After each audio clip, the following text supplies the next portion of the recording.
Captain Jake Morrison stood on the bridge of the New Horizon, watching the massive ship appear on their screens. The alien vessel was 10 times larger than their exploration ship. Its dark metal surface gleamed with strange lights that pulsed like a heartbeat. Jake had never seen anything like it in his 20 years of space travel. "Captain, they're sending us a message," said Commander Lisa Bennett from her position at the communications desk. Her voice was steady, but Jake could see the tension in her shoulders. This was humanity's first contact with alien life, and everyone on the bridge knew how important this moment would be. "Put it through, Lisa," Jake said, straightening his uniform. He wanted to look professional for whatever was about to happen. The main screen flickered, and an alien face appeared. The creature had gray skin that looked like old leather, 4 eyes arranged in a diamond pattern, and a mouth full of sharp teeth. When it spoke, the translation system turned its words into perfect English. "I am Admiral Vextar of the Zephyrian Imperial Fleet," the alien said. Its voice was deep and commanding. "You will identify your species and prepare for immediate integration into our empire. Your ships will surrender their weapons, and your people will accept their new role as servants to the Zephyrian Empire." Jake blinked several times. He had imagined many ways first contact might go, but this was not one of them. He looked at Lisa, who shrugged slightly. Tony Martinez, their chief engineer, raised his eyebrows from his station near the back of the bridge. "Admiral Vextar," Jake said politely. "I'm Captain Jake Morrison of the human exploration vessel New Horizon. It's an honor to meet you and your people. However, I'm afraid we'll have to decline your offer. Humans prefer to remain independent." The alien's 4 eyes widened in what looked like surprise. Admiral Vextar leaned forward on his command chair, staring at the screen. "You decline?" the Admiral asked slowly. "Perhaps you do not understand. The Zephyrian Empire has ruled this galaxy for 3,000 years. No species has ever refused our offer of integration. We have weapons that can destroy planets. Our fleet numbers in the millions. Resistance is pointless." Lisa stepped closer to Jake and whispered, "Captain, maybe we should consider their proposal. That ship could probably vaporize us without much effort." Jake nodded but kept his expression calm. "Admiral, we appreciate the information about your empire's history. It sounds very impressive. However, humans have always valued freedom and self-determination. Perhaps we could discuss a trade agreement instead. We're always interested in learning about new cultures and sharing knowledge." Admiral Vextar's mouth opened and closed several times without making sound. He turned to speak with other aliens on his bridge, their voices too low for the translation system to pick up. After a moment, he faced the screen again. "You speak of trade as equals," the Admiral said. "This is not how first contact proceeds. Lesser species bow before Zephyrian might. They beg for mercy. They offer tribute. They do not suggest trade agreements." Tony Martinez walked over to Jake and Lisa. "Captain," he said quietly, "I've been scanning their ship while they've been talking. Their technology is advanced, but it's not as impressive as the Admiral wants us to think. I believe we could defend ourselves if necessary." Jake nodded slightly to acknowledge Tony's information, then addressed the alien Admiral again. "I understand. This might be different from your usual experience, Admiral Vextar, but humans tend to approach new situations with curiosity rather than fear. We'd genuinely like to learn about your people and share what we know about ourselves." The Admiral's 4 eyes narrowed. "Your species lacks proper survival instincts," he said. "Perhaps a demonstration will help you understand your position." The Zephyrian ship began to glow with a bright blue energy. Jake could feel the New Horizon's hull vibrating as the alien vessel charged its weapons. "Captain," Tony said calmly, "might I suggest activating our new defensive systems? I've been working on some improvements based on the data we collected while observing their approach." Jake looked surprised. "You've been observing them?" "For about 6 hours," Tony replied with a small smile. "Their ship is impressive, but they're using energy patterns we've seen before in our theoretical studies. I may have developed a few countermeasures during our journey here." The Zephyrian ship fired a massive beam of blue energy at the New Horizon, The human ship's shields activated automatically, creating a shimmering barrier around their vessel. The alien weapon struck the barrier and scattered harmlessly into space like water hitting a window. Admiral Vextar stared at his own displays, then back at the human ship. His 4 eyes were wider than before. "Impossible," he muttered. "Our weapons have never failed to penetrate primitive shielding." Jake smiled politely. "Admiral, I hope this doesn't damage our potential relationship. As I mentioned, we're very interested in peaceful contact between our species. Your technology is fascinating, and we'd love to learn more about it through friendly cooperation." The alien admiral looked back and forth between his weapons officer and the human ship on his screen. Other Zephyrian crew members were talking rapidly in their own language, pointing at their instruments and shaking their heads. "This is not how first contact proceeds," Admiral Vextar repeated, but his voice sounded less certain than before. "Maybe. That's because you've never met humans before," Lisa said, stepping forward. "We tend to do things differently. It's not that we don't respect your power, Admiral. We simply believe that different species can coexist without one ruling over the others." Admiral Vexitar was quiet for a long moment. His 4 eyes studied the humans on his screen, and Jake could almost see the alien trying to understand what he was looking at. "Your species shows no fear," the Admiral said finally. "Fear of what?" Jake asked genuinely. "You seem like reasonable beings. You haven't actually harmed us. And from what we can tell, you're explorers just like we are, even if your methods are different from ours." The Admiral's mouth opened again without making sound. After another long pause, he spoke to his crew in their own language. The Zephyrian ship began to move away from the new horizon. "This conversation is not finished, humans," Admiral Vextar said. "The High Command will want to hear about your species. You have presented us with something we have never encountered before." "We look forward to continuing our discussion," Jake replied. "Perhaps next time we can meet under more comfortable circumstances, maybe share a meal and exchange stories about our respective cultures." Admiral Vextar's image disappeared from the screen as the massive alien ship jumped to faster-than-light speed and vanished. Tony Martinez looked at his captain with amazement.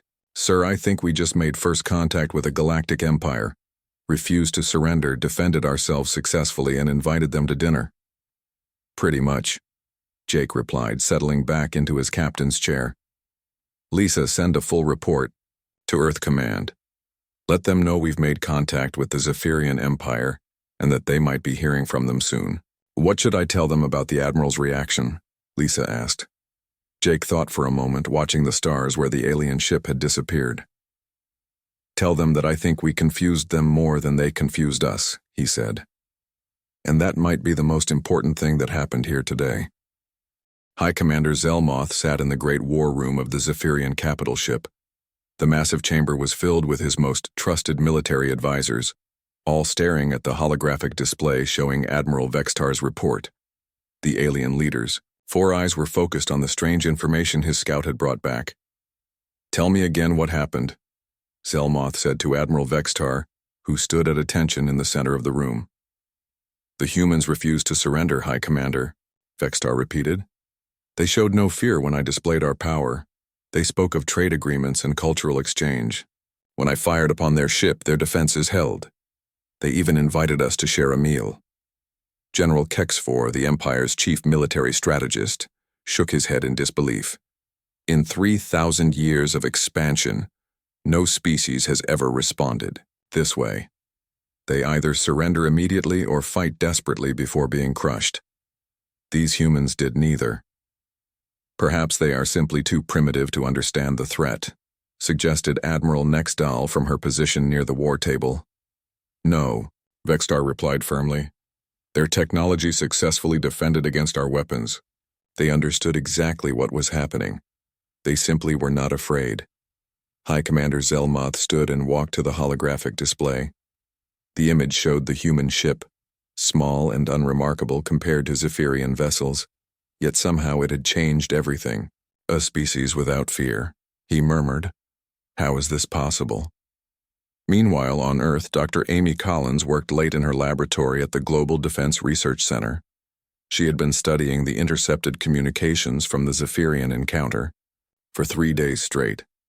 Her desk was covered with printed reports, empty coffee cups, and scattered notes. "Computer, play the Zephyrian transmission again," she said, rubbing her tired eyes.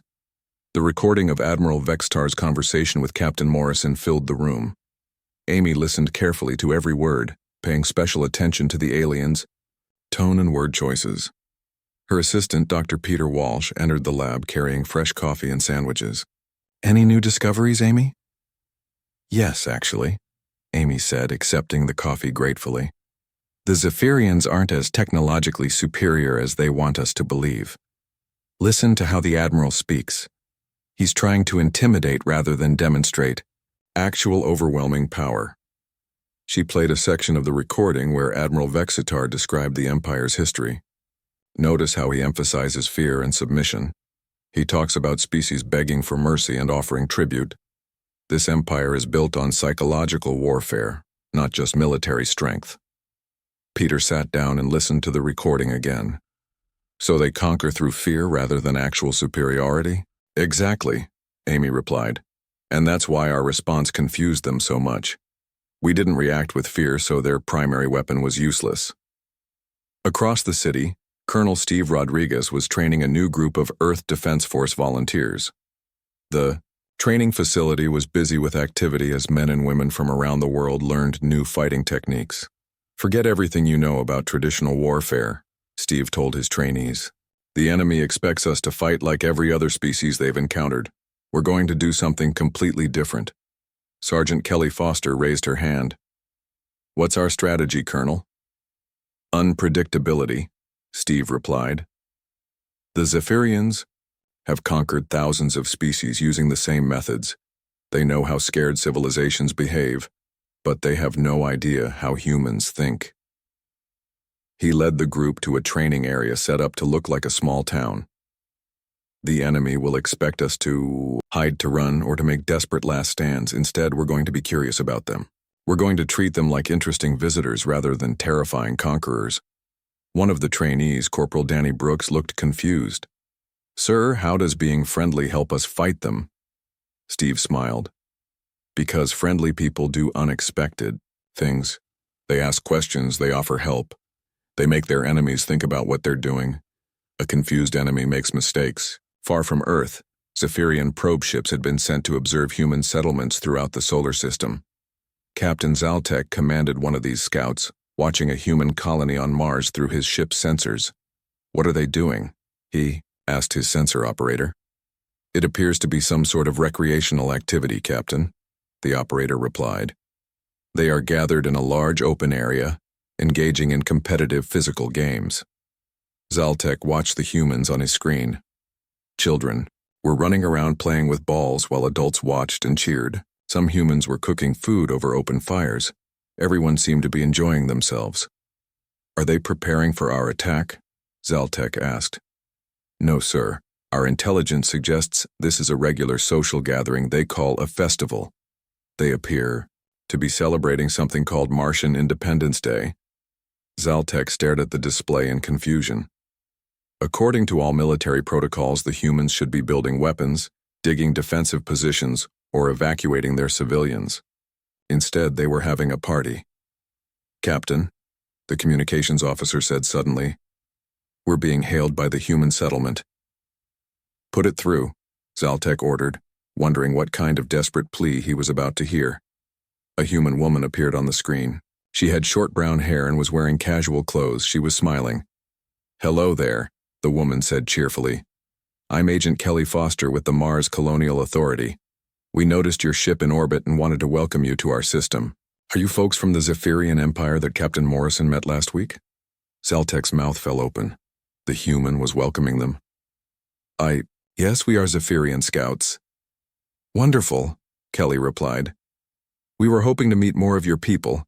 We're having our annual festival today, and we'd love to have you join us. We have plenty of food and some great music. It would be fascinating to learn about your culture." The Zephyrian captain looked around his bridge. His crew members were staring at him with the same confused expression he was sure was on his own face. "You wish us to join your celebration?" he asked slowly. "Of course," Kelly said. First contact is such an exciting opportunity. We have so many questions about your empire and your travels. Plus, our chef makes amazing barbecue. When was the last time you tried Earth cuisine? Zaltek ended the communication without responding and turned to his crew. Send a message to High Command immediately. The humans are exhibiting extremely unusual behavior patterns. Back on the Zephyrian capital ship, High Commander Zelmoth was receiving similar reports from scouts throughout human space. Every probe team reported the same bizarre phenomenon, humans treating potential invaders as welcome guests. They offered us food, reported Captain Yexmar from the Jupiter observation post. They asked about our families and our home planets. One human child drew a picture of our ship and gave it to us as a gift. The humans at the asteroid mining station invited us to tour their facilities, added Captain Dexron. They seemed genuinely excited to show us their technology and learn about ours. General Kexfor stood up at the war table. High Commander, this behavior makes no strategic sense. They should be terrified. They should be building defenses or trying to negotiate surrender terms. Zelmoth walked to the great viewing window that showed the stars beyond. For 3,000 years, the Zephyrian Empire had expanded using fear as their primary weapon. They would arrive at a new world, demonstrate their power, and watch as entire civilizations crumbled before them. But these humans were different. They responded to threats with curiosity. They answered displays of power with invitations to dinner. They treated the galaxy's most feared empire like interesting new neighbors who had just moved in next door. General, Zelmoth said quietly, what do you do when your greatest weapon has no effect on the enemy? Kexfor was silent for a long moment. I do not know, High Commander. This has never happened before. Zelmoth continued staring at the stars. Somewhere out there, humans were going about their daily lives completely unafraid of the empire that had brought 1,000 worlds to their knees. They were asking questions, offering food, and treating his scouts like honored guests rather than harbingers of doom. For the first time in his long military career, High Commander Zelmoth felt something he had never experienced before: uncertainty. The humans had not defeated the Zephyrian Empire in battle. They had done something far more disturbing. They had made them feel confused. Prepare the war fleet, he ordered finally. If fear will not work on these humans, we will have to find another way to deal with them. But even as he gave the order, Zelmoth wondered what other surprises these strange, fearless beings might have in store for his empire. The Zephyrian war fleet dropped out of faster-than-light travel at the edge of the Kepler 442 system. 50 massive warships arranged themselves in attack formation, their dark hulls gleaming with weapon ports that could reduce planets to dust. Admiral Kexfor stood on the bridge of his flagship, studying the small human colony on the fourth planet. Begin the standard intimidation broadcast, he ordered his communications officer. Let the humans know they have 24 hours to evacuate before we demonstrate the price of defying the Zephyrian Empire. The message was transmitted across all frequencies, reaching every communication device on Kepler 442b. The colonists received clear images of the alien fleet and a countdown timer showing exactly how long they had before the attack began. Governor Chris Thompson received the message in his office at the Colonial Administration Building. He was a tall man with gray hair who had led the colony for 15 years. After watching the alien broadcast twice, he picked up his communication device and called his assistant. Janet, please send a message to everyone in the colony, he said, calmly. Tell them we're having a planet-wide barbecue tonight in Riverside Park. Ask everyone to bring their favorite dish to share. Janet sounded confused. Governor, did you see the alien message? They're going to attack us tomorrow. I saw it, Chris replied. That's exactly why we should have a barbecue. If these might be our last 24 hours as a free colony, we should make them memorable ones. Within hours, the news of Governor Thompson's barbecue spread throughout the colony. Instead of panicking or trying to evacuate, the colonists began preparing for what they were calling the end of the world party. Families packed picnic baskets, teenagers set up sound systems, and local musicians tuned their instruments. Admiral Kexivor watched the human preparations through his ship's sensors, expecting to see desperate evacuation efforts or frantic military preparations. Instead, his sensor operator gave him increasingly bizarre reports. Admiral, the humans are gathering in large groups throughout their settlements, the operator said. They appear to be engaging in recreational activities. Some are preparing food over open fires. Others are setting up what looks like sporting equipment. Kexvor stared at his displays in disbelief. Are they building defenses? No, sir. They're setting up tables and chairs. Many of them are pointing at our fleet and waving. The Admiral walked to his viewing screen and magnified the image of the human colony. He could see thousands of people gathering in parks and open areas. Some were holding up signs, though the writing was too small to read clearly. Enhance the image of those signs, he ordered. The screen zoomed in on several large banners the humans had created. Admiral Kexvor read them aloud. Welcome to Kepler 442b. Try our Earth cuisine. Galactic visitors welcome. And hope you like barbecue. The Admiral's four eyes widened in shock. The humans were welcoming his invasion fleet to a social gathering. His confusion deepened when the colony's communication system hailed his flagship. Admiral Kexvor had expected pleas for mercy or desperate surrender offers. Instead, a cheerful human woman appeared on his screen. Hello there, said Captain Betty Walsh, the colony's defense coordinator. She was wearing casual clothes and had flour on her hands from cooking. I'm Betty Walsh, and I wanted to personally invite you and your crews to join us for dinner tonight. We're having a wonderful barbecue, and we'd love to meet you properly. Admiral Kexvor stared at the human woman for several seconds without speaking. Behind her, he could see other humans preparing food and setting up decorations. You are inviting us to a meal? He asked slowly. Of course, Betty replied enthusiastically. First contact should be a celebration, don't you think? We have plenty of food and our musicians are planning a special concert. It would be fascinating to learn about your culture and share ours with you. The Admiral looked around his bridge at his confused crew members. We are here to destroy your colony. Betty nodded understandingly. Yes, we got your message about that. But surely civilized beings can discuss their differences over a good meal.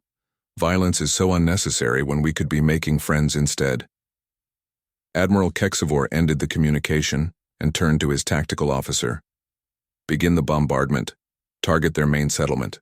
Yes, sir, the officer replied, but his voice sounded uncertain. The Zephyrian ships opened fire on the human colony. Massive energy beams struck the planet's surface, creating explosions that could be seen from space. The Admiral expected to see the humans running in terror or sending desperate surrender messages. Instead, something impossible happened. The human settlement's defenses activated, creating energy barriers that deflected the alien weapons. More surprisingly, the humans seemed to have prepared for this exact attack. Engineer Frank Davis had spent months converting the colony's mining equipment into defensive weapons. The large industrial machines that normally extracted minerals from asteroids were now firing back at the Zephyrian fleet with surprising accuracy. Admiral, his weapons officer reported, the humans are returning fire. Their makeshift weapons are actually damaging our ships. But the most unsettling part of the battle was not the humans' unexpected defensive capabilities. It was their behavior during the fighting. Dr. Sandra Lee had created a network of underground tunnels that connected all the major settlements. Instead of using these tunnels to hide, the humans were using them to continue their barbecue party in safety, while simultaneously coordinating their defense. Medic Danny Brooks was broadcasting on open frequencies, offering medical assistance to wounded Zephyrian soldiers. This is Dr. Brooks of Kepler 442b Medical Services, his message repeated. We're prepared to treat injured personnel from both sides. Medical assistance should never be political. Even more bizarre was Chef Maria Gonzalez, who continued cooking throughout the bombardment. She sent regular updates to the Zephyrian fleet about the food preparation, insisting that everyone fights better on a full stomach, and offering to prepare meals for the alien crews. Admiral Kexvor found himself in the strangest military engagement of his career. His fleet was being attacked by mining equipment while the enemy offered medical care and dinner invitations. Several of his ship captains reported that their crew members were distracted by the human broadcasts offering friendship and cultural exchange. Sir, his communications officer said hesitantly, we're receiving hundreds of messages from the human colony. Most of them are invitations to various social events. There's also a group offering to teach us traditional Earth games. The battle continued for 6 hours, but the Zephyrian fleet could not break through the human defenses. The colonists had turned their entire planet into an unconventional fortress, using industrial equipment, underground networks, and seemingly infinite creativity to defend themselves. More troubling to Admiral Kexivor was that his own soldiers were beginning to question the attack. Commander Zalmor approached him during a brief pause in the fighting. "Admiral," Zalmor said quietly, "the enemy continues to offer medical assistance to our wounded. They're also broadcasting educational programs about human culture and asking questions about our home planets. This is unusual." Kexivor watched his tactical displays showing the ongoing battle. The humans were defending themselves effectively, but they were also maintaining their welcoming attitude toward their attackers. It was the most psychologically disturbing military engagement he had ever experienced. "Sir," his sensor operator reported, "the humans are requesting permission to send a small ship with medical supplies for our wounded personnel. They're also offering fresh food and what they call friendship gifts."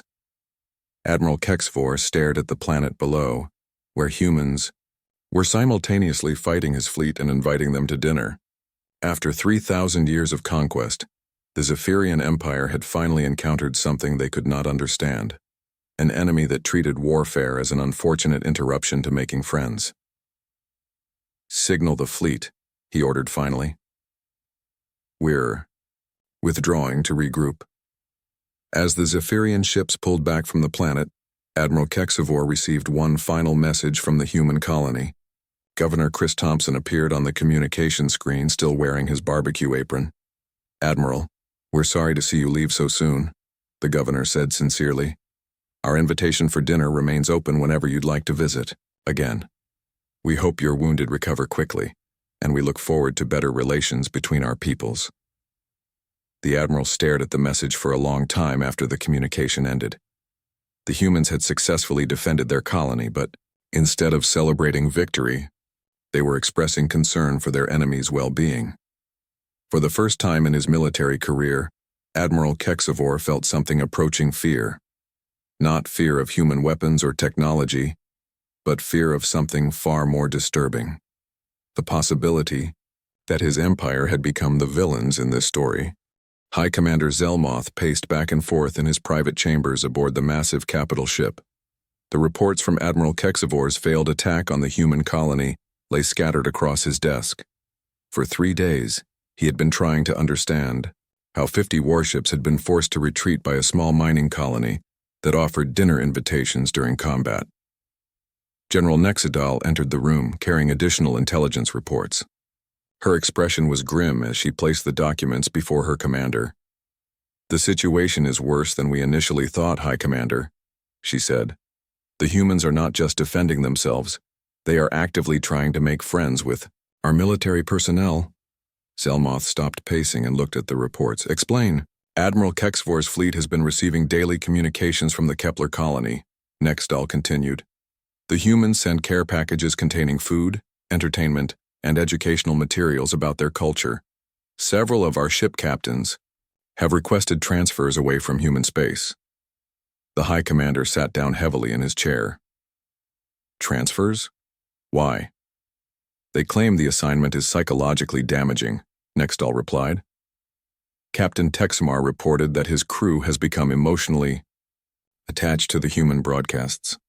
They look forward to the daily messages and have started learning human languages." On Earth, President Nathan Carter stood before the United Nations General Assembly.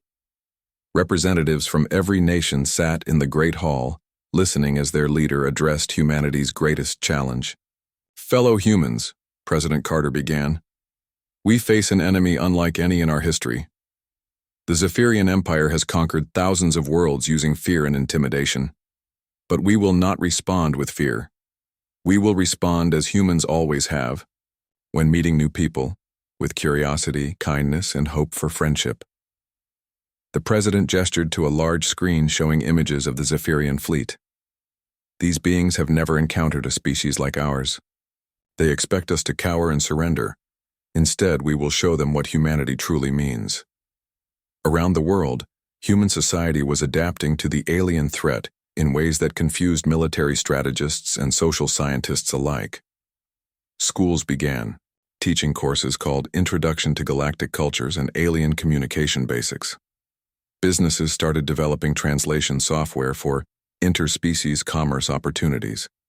Dr. Helen Park, a xenopsychologist at Stanford University, published a research paper that quickly became required reading for Earth's defense forces. Her study was titled Human Psychological Responses to Existential Threats: Why We Make Friends Instead of Enemies. Humans possess a unique trait among known intelligent species, Dr. Park wrote. When faced with the unknown, particularly potential threats, our first instinct is not fear or aggression but curiosity. We want to understand, to learn, and ultimately to find common ground. Her research showed that this human characteristic was completely alien to the Zephyrian mindset. The Empire had built its power on the assumption that all intelligent life would respond to threats with predictable fear-based behaviors. Meanwhile, Commander Roy Jackson was leading a special operations mission deep in Zephyrian-controlled space. His team had infiltrated a major supply depot on the edge of the Empire's territory.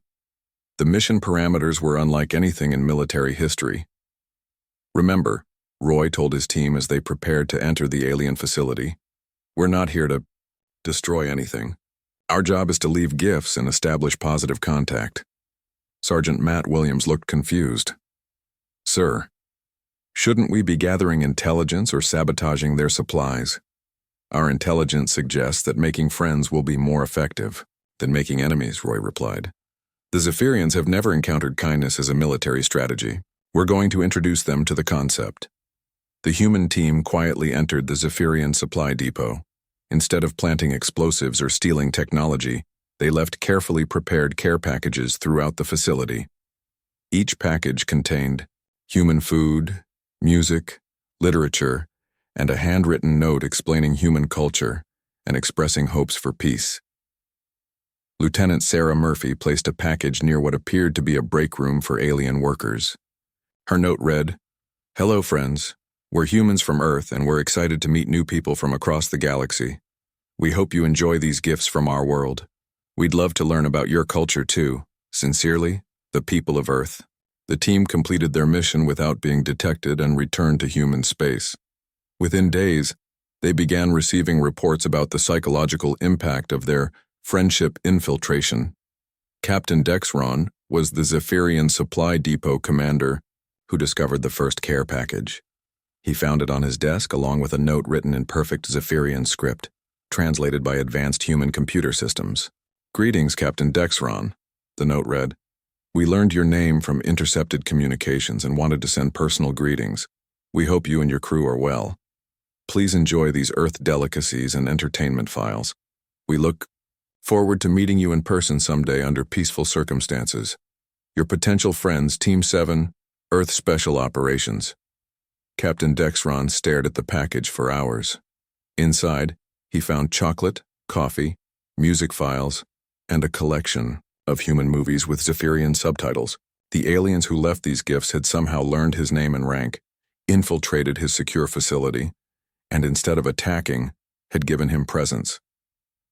The psychological impact spread quickly through the Zephyrian military. Soldiers who consumed human entertainment began questioning why they were fighting beings who seemed genuinely interested in friendship. The Empire's rigid command structure, built on unquestioning obedience, started developing cracks. Commander Yaltek of the 5th Fleet sent a private message to his superiors. "High Command, I request immediate reassignment from human patrol duties. My crew has become emotionally compromised by continuous exposure to human friendship attempts. They spend their off-duty time learning human songs and discussing human philosophy. This is affecting unit morale and combat readiness." Similar reports flooded in from across the Empire's military forces. The human strategy of aggressive kindness was proving more effective than any conventional weapon. High Commander Zelmoth convened an emergency meeting of the War Council. The Empire's greatest military minds gathered to discuss a problem they had never faced: an enemy that fought back with compassion. "The humans have weaponized friendship," General Kexavor reported. Our soldiers are being psychologically disarmed by care packages and dinner invitations. Several units have requested permission to accept human peace proposals. Admiral Texanar, commander of the Empire's elite forces, stood to address the council. High Commander, I recommend we authorize the deployment of the First Fleet. Our regular forces are clearly not equipped to handle this type of psychological warfare. Zelmoth looked around the war room at his assembled commanders. These were the military leaders who had conquered half the galaxy, and they were asking for reinforcements to fight an enemy that sent them chocolate and music files. The First Fleet has never been defeated, he said slowly. They have broken the will of species far more advanced than these humans. Yes, sir, Admiral Texanar replied. The First Fleet cannot be affected by human psychological tactics. They are trained to be completely immune to emotional manipulation. Dr. Amy Collins, still working in her Earth laboratory, intercepted these Zephyrian military communications. She shared her findings with the Global Defense Council in a report that made everyone both proud and worried. The Empire is escalating, she wrote. But they're not escalating because we're winning militarily. They're escalating because we're changing the psychological nature of their entire military culture. Human kindness is spreading through their ranks like a virus, causing soldiers to question the Empire's methods. President Carter read Dr. Collins' report and called an emergency cabinet meeting. They're sending their best fleet against us, he told his advisors, not because they think we're militarily dangerous, but because we're making their soldiers think about what they're doing. Defense Secretary Mark Thompson nodded grimly. Our strategy is working, but it's also forcing them to respond with everything they have. The First Fleet has never shown mercy to any species. Then we'll have to show them mercy first, President Carter replied. If their best warriors are trained to be immune to kindness, we'll just have to use more kindness than they've ever seen before. High Commander Zelmoth stood alone in his chambers, staring out at the stars. Somewhere in that vast darkness, humans were preparing to face the Empire's most elite military force. But instead of building weapons or fortifying planets, intelligence, reports suggested they were planning the largest peace festival in galactic history. The thought terrified him more than any enemy fleet ever had. The humans were not just fighting the Zephyrian Empire. They were transforming it from within, one act of kindness at a time. For the first time in 3,000 years, High Commander Zelmoth wondered if his empire might be on the wrong side of history. The Zephyrian First Fleet arrived at the edge of Earth's solar system like a dark storm cloud blocking out the stars. 1,000 warships arranged themselves in perfect battle formation, their hulls gleaming with weapons that had destroyed entire civilizations. Supreme Admiral Tezzeret stood on the bridge of his flagship, studying the small blue planet that had somehow shaken the foundation of the galaxy's greatest empire. Open communications with the human homeworld, he ordered his crew. It is time to end this problem permanently. The message reached Earth within minutes. President Nathan Carter received it in the White House Situation Room, surrounded by his defense council and military advisors. The alien face that appeared on the screen was more frightening than any they had seen before. Supreme Admiral Tezzeret had scars across his gray skin and eyes that showed no emotion. I am Supreme Admiral Tezzeret of the Zephyrian First Fleet, the alien commander said. His voice was cold and mechanical. You have corrupted our soldiers with your psychological warfare. You have made them weak with your offers of friendship. This ends now. Surrender your species unconditionally, or we will destroy every human world in the galaxy. President Carter stood up and addressed the alien admiral directly. Admiral Tezzeret, I'm President Carter of Earth. Thank you for visiting our solar system. We'd like to invite you and your fleet to participate in humanity's first interstellar peace festival. We're planning cultural exchanges, sporting events, and a shared feast with representatives from across the galaxy. The Supreme Admiral stared at the human president for several long seconds. His scarred face showed complete confusion. You are facing extinction and you invite us to a festival? Well, yes, President Carter replied cheerfully. Meeting new people should be a celebration, don't you think? We've prepared cultural presentations about human history, art, and music. We'd love to learn about Zephyrian culture too.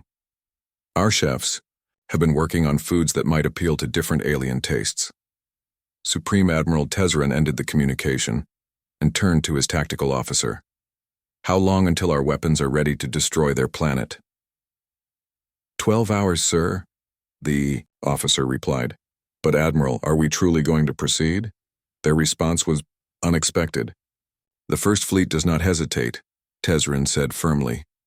We are immune to their psychological tricks. Prepare for planetary bombardment.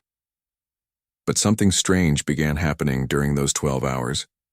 Captain Owen Phillips, a human diplomat, piloted a small shuttle directly toward the Zephyrian flagship. His ship was so tiny compared to the alien vessel that it looked like an insect approaching a mountain. Zephyrian flagship, this is Captain Phillips of Earth Diplomatic Services. He broadcast on all frequencies. I'm requesting permission to come aboard and deliver a gift from the people of Earth to Admiral Tezzeret. The Supreme Admiral watched the approaching human ship with disbelief. He wants to board our flagship while we are preparing to destroy his planet? Yes, sir, his communications officer replied. He says he has gifts for you personally. Against his better judgment, Supreme Admiral Tezzeret allowed the human shuttle to dock with his ship. Captain Phillips was escorted to the bridge under heavy guard, carrying a simple wooden box. Admiral Tezzeret, Owen said with a genuine smile, it's an honor to meet you. I've brought some gifts that represent the best of human culture. He opened the box to reveal human art, music recordings, books of poetry, and photographs of Earth's natural beauty. I'm also here because we're genuinely curious about your people, Owen continued. What are your homeworlds like? Do you have families? What do you do for entertainment? We know so little about Zephyrian culture and we'd love to learn. Supreme Admiral Tezzeret stared at the human standing calmly on his bridge, offering gifts and asking personal questions while 1,000 warships prepared to destroy his species. The Admiral had commanded the First Fleet for 50 years and had never encountered anything like this. You realize we are about to annihilate your civilization, Tezzeret said slowly. I understand that's your plan, Owen replied. But we're hoping you might reconsider. Wouldn't it be more interesting to be the Admiral who made first peaceful contact with humanity, instead of the one who destroyed us? Think of the possibilities for cultural exchange and mutual learning. The human's words hung in the air of the bridge. Supreme Admiral Tezzeret noticed that his own crew members were listening intently to the conversation. Even his battle-hardened soldiers seemed curious about what the human would say next. Over the next few hours, more human ships approached the Zephyrian fleet, but instead of weapons or warriors, they carried musicians, artists, scientists, and chefs. Each ship broadcast messages of welcome and friendship to the alien vessels. Commander Zektor, the flagship's security chief, approached Admiral Tezzeret privately. Sir, the crew is becoming distracted by the human broadcasts. They are asking questions about whether we really need to destroy these beings. The First Fleet does not question orders, Tezzeret replied, but his voice lacked its usual certainty. Yes, sir, Zektor said hesitantly. But some of the crew are wondering why we're fighting people who seem so interested in being our friends. The crisis reached its peak when Admiral Tezzeret gave the order to begin the attack on Earth. He expected his fleet to respond immediately with overwhelming firepower. Instead, several ship captains requested clarification of the order. Admiral, Captain Wexdahl of the heavy cruiser destroyer reported, "The humans have just sent us a care package containing their music and food. They also included personal messages from human families expressing hope for peace between our species. Are we certain we want to proceed with planetary destruction?" Admiral Yexmar of the battleship Conqueror added, "Sir, the humans have been broadcasting educational programs about their culture. My crew has learned that humans form emotional bonds with other species and often sacrifice themselves to protect beings they care about. This seems admirable." Supreme Admiral Tezzeret looked around his bridge at his elite soldiers. These were warriors trained from birth to be merciless and efficient. They had never questioned an order in their entire military careers, but now they were hesitating because their enemies had been kind to them. The final moment came when a young Zephyrian ensign approached the Admiral with a message from Earth. "Sir, this communication was addressed specifically to you." The message was from a group of human children who had drawn pictures of Zephyrian ships and aliens. Their teacher had helped them write a letter. "Dear Admiral Tezeran, we hope you like our drawings of your spaceships. They look really cool. We would like to be friends with you and learn about your planet. Do you have kids too?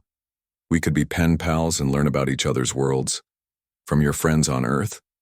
Supreme Admiral Tezeran stared at the children's artwork for a long time. The drawings showed Zephyrian and human figures standing together under colorful stars. In one picture, alien and human children were playing together in what looked like a park. "Admiral," his tactical officer said quietly, "the human homeworld is within range, awaiting orders to fire." Tezeran looked around his bridge. His entire crew was watching him, waiting for his decision. For 50 years, he had destroyed civilizations without hesitation. But this was different. These humans had not begged for mercy or offered tribute. They had offered friendship, art, and genuine curiosity about Zephyrian culture. At that moment, High Commander Zelmuth himself arrived in the solar system aboard his personal command ship. The supreme leader of the Zephyrian Empire had come to personally oversee the destruction of humanity. "Supreme Admiral," Zelmuth said when he boarded the flagship, "why has the attack not begun?" Tezeran looked at his commander, and then at the human gifts scattered across his bridge. Captain Phillips was still there, patiently answering questions from curious Zephyrian soldiers about human customs and beliefs. "High Commander," Tezeran said slowly, "I believe we may have made an error. These humans, they are not like other species we have conquered." Zelmuth walked to the main viewing screen and looked down at the blue planet below. "They are just another primitive species that refuses to submit to our authority." "No, sir," Tezeran replied. "They are something we have never encountered before. They respond to our threats with genuine kindness. They offer friendship to beings who intend to destroy them. They treat our soldiers like honored guests rather than feared conquerors." The High Commander was silent for several minutes, watching the small human ships continuing to approach his massive fleet with gifts and messages of peace. "High Commander," Captain Phillips said respectfully, "may I ask you something? In 3,000 years of conquest, has your empire ever encountered a species that wanted to be your friend instead of your subject?" Zelmuth turned to look at the human who dared to address him directly. "What do you mean?" "Well," Owen continued, "it seems like your empire has spent all this time forcing other species to obey you. But has anyone ever chosen to be your ally? To work with you as equals? To share knowledge and culture freely?" The question hung in the air like a challenge. High Commander Zelmuth realized that in 3 millennia of expansion, the Zephyrian Empire had never had a single true friend. They had subjects, servants, and conquered peoples, but no one who genuinely wanted to know